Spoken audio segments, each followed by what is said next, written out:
सोनावणे सध्या आघाडीवरती आहेत, राष्ट्रवादी काँग्रेसचे उमेदवार। तर संभाजीनगरमध्ये काय घडतंय? चंद्रकांत खैरेंची पिछाडी आणि इम्तियाज जलील विद्यमान खासदार यांची आघाडी आपल्याला पाहायला मिळते। एनडीए इंडिया आकडे काय सांगतात? त्याआधी पंतप्रधान नरेंद्र मोदी हे वाराणसीमधनं 9000 मतांनी जिंकले आहेत।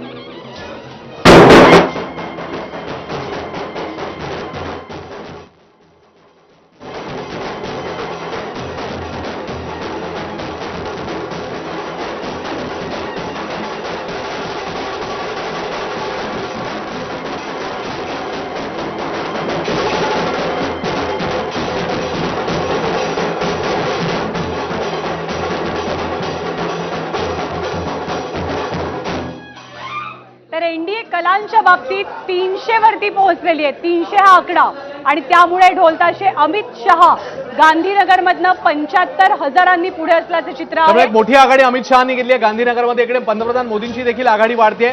9000 मतांची आघाडी पंतप्रधान मोदींची आणि अमित शहांची आघाडी 75,000च्या पुढे। आणि देशपातळीवरचा जर आपण आकडेवारीचा विचार केला तर एनडीए 300, इंडिया 222, इतर 21 अशी आताची स्थिती आहे।